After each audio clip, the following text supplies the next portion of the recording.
Every generation since the Greeks have felt that things have never changed so fast. They've never witnessed such blinding innovation. The difference is this time it may be true.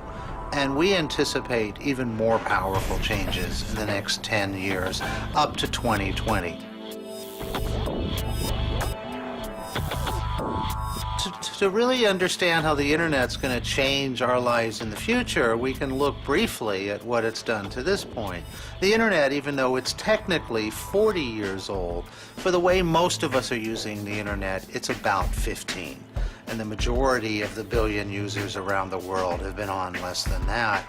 And already what we've seen is transformation on a level never anticipated. What caught us off guard are the things we never could have anticipated.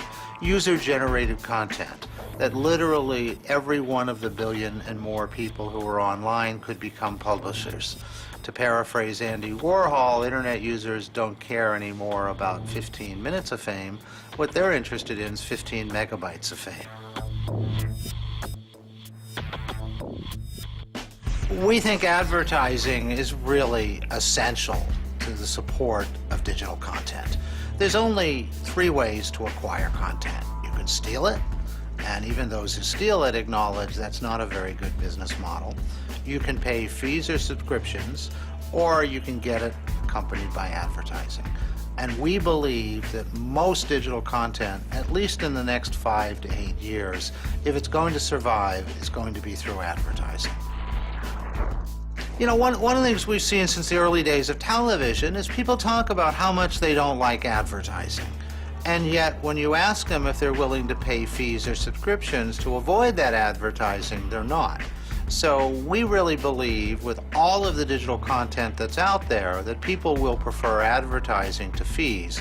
And then when you add to that the ability of digital to target advertising, to know within the constraints and appropriateness of privacy a little bit about you, and to be able to direct ads to you that are relevant, that are based on things you're interested in, makes advertising potentially even more appealing.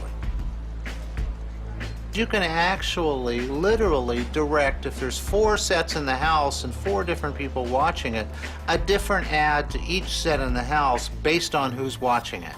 The most famous quote in the history of advertising, it's almost a cliche now, is the quote from John Wanamaker, who said that we know that half our advertising budget is wasted. We just don't know which half. What targetability allows is for you to know which half, and to only target your ads not to the half, but to the 5%, 10%, 20% who are really interested in what you have to say.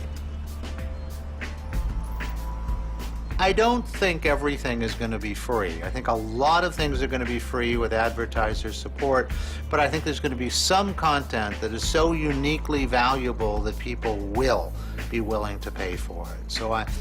And what we're looking at is, what is that content? Highly proprietary financial information seems to be one thing people will pay for. Intelligence, information that's not available to the general public, people will pay for. Lots of things will be free. Free is a good business model, but ultimately I don't think everything is free.